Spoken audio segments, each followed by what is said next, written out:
Often referred to as the father of public relations, Edward Bernays in 1928 published his seminal work, Propaganda, in which he wrote, "The conscious and intelligent manipulation of the organized habits and opinions of the masses is an important element in democratic society. Those who manipulate this unseen mechanism of society constitute an invisible government which is the true ruling power of our country. We are governed, our minds are molded, our tastes formed, and our ideas suggested, largely by men we have never heard of. It is they who pull the wires that control the public mind."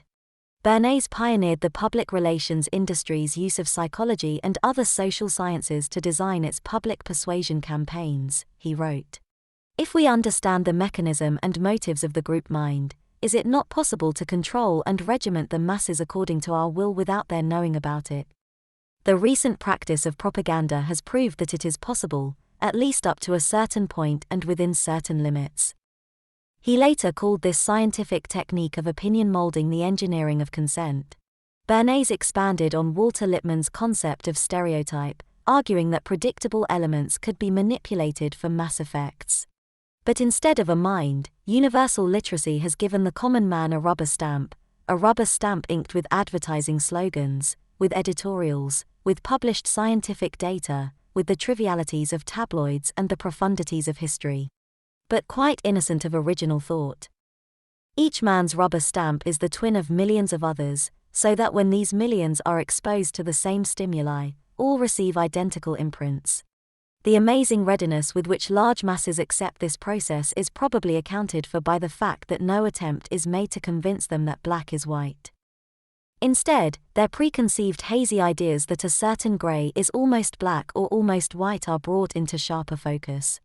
Their prejudices, notions, and convictions are used as a starting point, with the result that they are drawn by a thread into passionate adherence to a given mental picture. Before Bernays' ideas were understood and applied, advertisements were a very matter-of-fact affair. Products were sold purely based on their features and usefulness.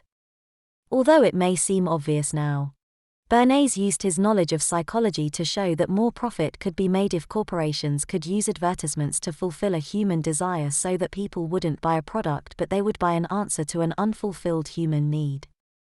All advertisers needed to do was to link their product to some deep emotional longing.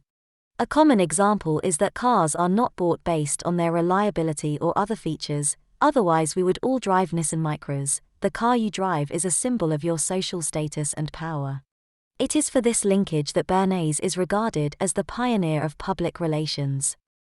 His influence radically changed the persuasion tactics used in campaign advertising and political campaigns. Bernays was the nephew of Sigmund Freud. His early adoption of Freud's psychoanalytic theory was instrumental in defining the goals and strategies of public relations. Freud theorized that people are motivated by unconscious desires.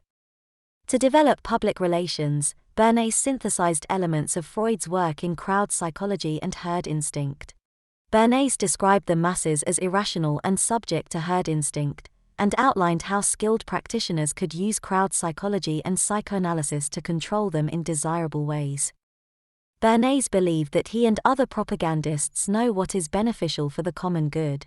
This is a common trait among dictators and a theme that appears over and over again in his work. He truly believed that most people were stupid sheep that needed an elite and intelligent class to shepherd them. Before we dive deeper into one of Bernays' most notable campaigns, I think it's important to understand his overarching methodology for influencing the public. Symbolism. This is where a product represents a concept higher than itself. When a product is sold based on emotions and desires, it is far more powerful than just selling based on facts. An example is that a bed manufacturer sells a good night's sleep and not a mattress.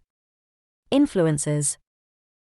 This is where advertisers use influential figures and link them to a product. Bernays believed that influencing the people at the top of the social hierarchy would cause that influence to cascade downwards. One famous person can easily influence thousands of people. So advertisers only need to persuade that one person to spread the marketing message to their thousands of followers. Group norms.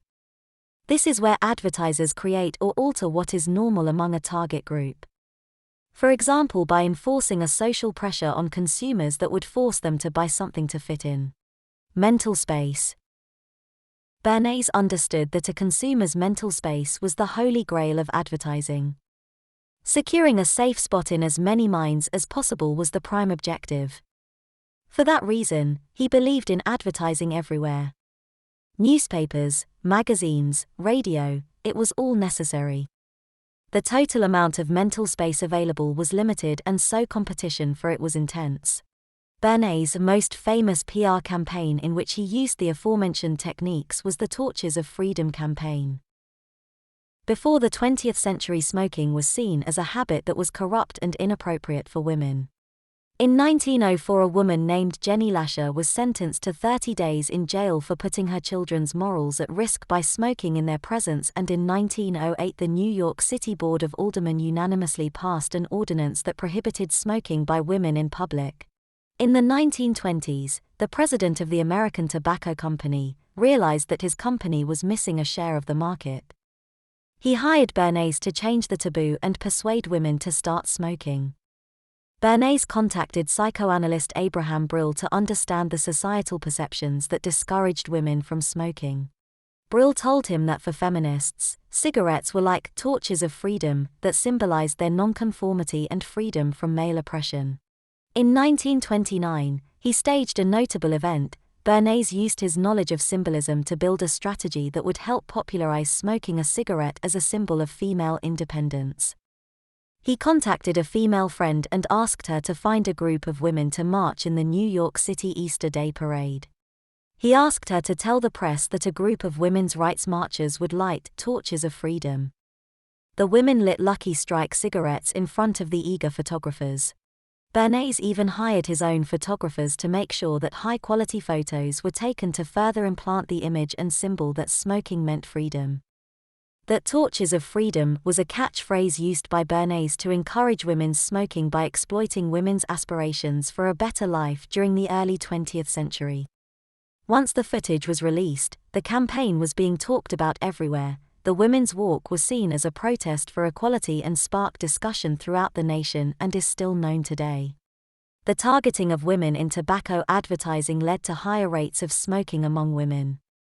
In 1923, women only purchased 5% of cigarettes sold. In 1929, that percentage increased to 12%, in 1935 to 18.1%, peaking in 1965 at 33.3%, and remaining at this level until 1977.